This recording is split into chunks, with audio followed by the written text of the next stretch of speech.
అన్యులకి అంటే దేవుడు తెలియని వాళ్ళకి రెండు ఉంటాయి విషయాలు అనుకున్నాయి. ఏంటంటే మనసు శరీరము, మనసు శరీరం. వాళ్ళకి ఇంతే. ఆత్మ సంబంధం, ఆత్మస్వరూపి ఎన్ని తెలియదు వాళ్ళకి. కానీ దేవుని బిడ్డలకి మనకి 3 ఉన్నాయి. ఆత్మ, మనసు, శరీరం, మూడు ఉన్నాయి. అలాగే మనం కూడా ఇప్పుడు అన్యులు ఉన్నారు. అన్యులకి మనకి తేడా చెప్తాను. అలాగే మీరు అన్యుల రక్షణ పొందిన మీరు చూసుకోవాలి. ఏమేన్ అన్యుల రక్షణ. ఇంకో గ్రూప్ ఉంది, ఇంకో గుంపు. వాళ్ళు అన్యులు కాదు, రక్షణ పొందిన అది కాదు. 3వ గుంపు పేరు ఏంటి తెలుసా? రక్షణ పొందిన అన్యులు. అది ఎట్లా అండి?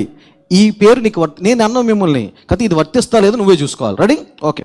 ఇప్పుడు ఎవరన్నా వచ్చి నిన్ను ముట్టుకుంటే నీకు తెలుసుద్దా లేదా స్పర్శ? నిన్న ముట్టుకుంటే నీకు తెలుసుద్ది. నిన్ను ఇలా గట్టిగా ముట్టుకుంటే తెలుసుద్ది. రైట్? నీ శరీరాన్ని ముట్టుకుంటే తెలుసుద్ది. తర్వాత నీ మనసును ముట్టుకుంటే నీకు తెలుసుద్దా?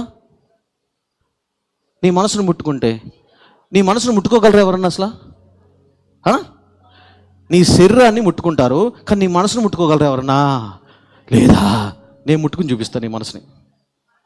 నీ మనసు నేను ముట్టుకుంటా. ఎట్టంట మాట. ఎవరన్నా ముందుకురా, నేను తిడతా, కుంగిపోతావు. నిన్ను పొగుడుతా, పొంగిపోతావు. ముట్టుకున్నట్టే కదా? రైట్? ఇది అర్థమైపోయిందా? సో శరీరాన్ని ముట్టుకోవచ్చు, మనసుని ముట్టుకోవచ్చు. మరి నీ ఆత్మని అంటే మన శరీరం ముట్టుకుంటే మన స్పర్శ అర్థమవుతుంది, మన మనసును ముట్టుకుంటే మాటల ద్వారా అర్థమవుతుంది. మరి నీ ఆత్మలో నీకు అర్థం కావట్లేదు ఏం జరుగుతుందో నీ ఆత్మలో. నేను అదేనేది. ఇప్పుడు చూసుకోండి, మీరు అన్యులకి అర్థం కాదు. అన్యులకి 2 తెలుసు, శరీరము, మనసు, అంతే తెలుసు, ఇంకా మిగతా తెలియదు. కానీ మనకి ఆత్మ, మనసు, శరీరం 3 ఉన్నాయి. కాబట్టి నీకు శరీరం ఎవరన్నా ముట్టుకుంటే శరీరం తెలుస్తుంది, ఎవరన్నా మాట్లాడితే మనసు తెలుస్తుంది.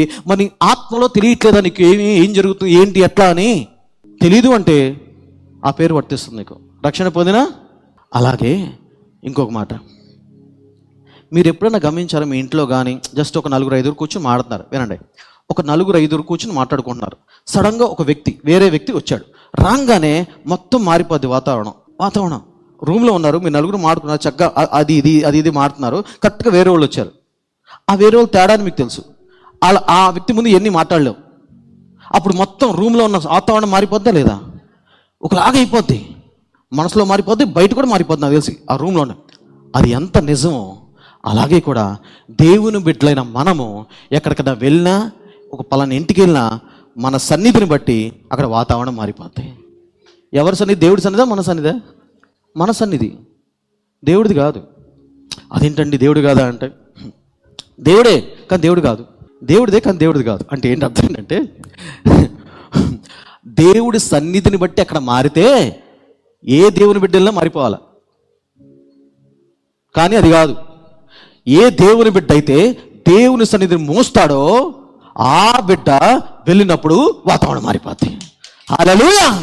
అది ఒక నిజంగా దేవుడి సన్నిధి మొత్తం అనుకోండి, ఎవడైనా మారిపోద్ది, పెద్ద గొప్ప కాదు. కానీ మనం ఎంత దేవుడితో గడుపుతామో, ఎంత ఇదిగా ఉంటామో దేవుడితో, అక్కడ అడుగు పెట్టినప్పుడు ఎలాగైతే ఒక వ్యక్తి నీ రూమ్లోకి వచ్చినప్పుడు మీరందరూ మాట్లాడుకున్నారో, ఒక వ్యక్తి రాగానే మీ మనసులు మారిపోతాయి, ఒకలాగా అనిపించేస్తాయి, రూమ్లో వాతావరణం మారిపోద్ది. అలాగే దేవుని బిడ్డను మనము దేవుడి సన్నిధి ఎంత మోసుకుంటే, ఎంత చనువుగా ఉంటే, ఎంత సన్నిహిత సహవాసం దేవుడితో కలిగి ఉంటే, అక్కడ అది పెళ్ళైనా పేరెంట్మైనా ఎక్కడికి వెళ్ళినా నువ్వు అడుగు పెడితే ఖచ్చితంగా లోపల మారిపోద్ది, పైకి మారిపోద్ది.